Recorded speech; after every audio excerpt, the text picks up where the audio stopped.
Welcome to film predictor అండి. ఇవాళ వచ్చేసి మనకు 'కుబేరా' మూవీ చూడడం అయితే జరిగింది. అండ్ ఈ మూవీ యాక్టర్స్ వచ్చేసి నాగార్జున గారు, ధనుష్ గారు, రష్మిక మందన్న గారనమాట. అండ్ ఈ మూవీ డైరెక్టర్ వచ్చేసి శేఖర్ కమల గారనమాట. అదే భయ్య 'ఫిదా' మూవీ తీశారు కదా అతననమాట. ఎన్టీఆర్ సినిమా చూసిన తర్వాత నా ఒపీనియన్ ఏంటంటే శేఖర్ కమల గారు ఈజ్ బ్యాక్ భయ్య. నాకైతే నచ్చేసిందనమాట. అండ్ మెయిన్ ఈ మూవీలో అయితే నాగార్జున గారు, ధనుష్ గారు, రష్మిక మందన్న గారు ఆ విలన్ రోల్ క్యారెక్టర్ గానీ ఈ నలుగురు అయితే మొత్తం ఎఫర్ట్స్ అయితే 100కి 1000 పెట్టారు భయ్య. అండ్ మూవీ చూసిన తర్వాత మీకు తెలుస్తుంది. అండ్ మెయిన్ వచ్చేసి ఈ నలుగురి మీద సినిమా అంతా ఎక్కువ మనకైతే డెవలప్ అయి ఉంటుంది. అండ్ ఈ నలుగురి మీద బేస్ అయ్యి ఉంటుంది. ఈ నలుగురు కానీ వచ్చే ఎమోషన్స్ కానీ, ఈ నలుగురి దగ్గర వచ్చే మన క్యారెక్టర్స్ కానీ, ఈ నలుగురి దగ్గర వచ్చే స్టోరీ కానీ మనకి అంత ఆకట్టుకోవడం అయితే జరుగుతుంది అనమాట. అండ్ మెయిన్ వచ్చేసి మనం ఫస్ట్ మాట్లాడుకుంది ధనుష్ గారి గురించి భయ్య. అతను ఇటు భయ్య అలా క్యారెక్టర్ చేశారు, సూపర్ అని చెప్పొచ్చు అనమాట. అండ్ మెయిన్ సెకండ్ టాప్లో కొన్ని డైలాగులు పడతాయి. అండ్ మన రఘువన్ బీటెక్లో ఒక డైలాగ్ పడుతుంది కదా, ఆకుండా చెప్తారు. అలాంటి డైలాగులు అయితే పెచ్చగా ఉంటాయి భయ్య ఈ సినిమాలో సెకండ్ టాప్ నుంచి. అండ్ మెయిన్ బెగ్గర్ గురించి చెప్తూ ఉంటారు. ఆ డైలాగ్స్ చాలా బాగుంటుంది. అండ్ మనకి కన్వీనియంట్ అయిపోతాం ఆ డైలాగ్స్కి. అండ్ ఆ డైలాగ్స్ వినిన తర్వాత ఎవరు బెగ్గర్ని అయితే చులకనగా చూడరు అనమాట. అంత బాగా రాసుకున్నారు. అండ్ మనకు వచ్చేసి శేఖర్ కమల గారు అక్కడ స్క్రీన్ మీద కూడా నీట్గా ప్రజెంటేషన్ చేశారు. అండ్ ధనుష్ గారిని బాగా చూపించారు. అండ్ ఆ ధనుష్ గారు ఎమోషన్ బాగా పండింది. అండ్ థియేటర్లో అది చూడగల మనకు కన్విన్స్ అయిపోయి మనకు కూడా కనెక్ట్ అయిపోతాం ఆ సీన్స్కి. అంత హుక్ చేశారు థియేటర్కి. అండ్ మెయిన్ వచ్చేసి మన ధనుష్ గారి క్యారెక్టర్ కానీ ధనుష్ గారి యాక్టింగ్ మామూలు కాదు. ఒక్కొక్కరికి ఇంకా ఎలాగ ఉంటుందంటే ఇంకా బెగ్గర్ రోల్ అని మనం చూస్తాం అతన్ని. ఇంకా ఎప్పుడైనా ధనుష్ గారి పేరు మనం ఎత్తితే ఈ మూవీ గుర్తుకొస్తుంది అన్నట్టు మనకి యాక్ట్ చేశారనమాట. అండ్ నాగార్జున గారి గురించి ఎస్పెషల్ చెప్పక్కర్లేదు, ఎర్రకు కొట్టారు భయ ఈ సినిమాలోని. అండ్ ధనుష్ గారు వేరెత్తు అయితే నాగార్జున గారు వేరెత్తు.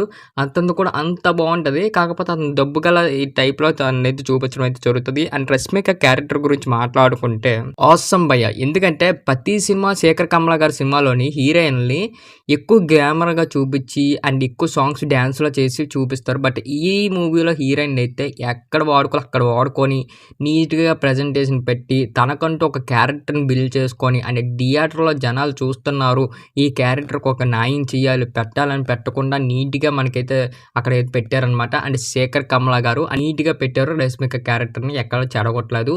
అండ్ మెయిన్ వచ్చేసి ఆ విలన్ క్యారెక్టర్ని కూడా బాగా మనకైతే యూటిలైజ్ చేసుకున్నారు అనమాట.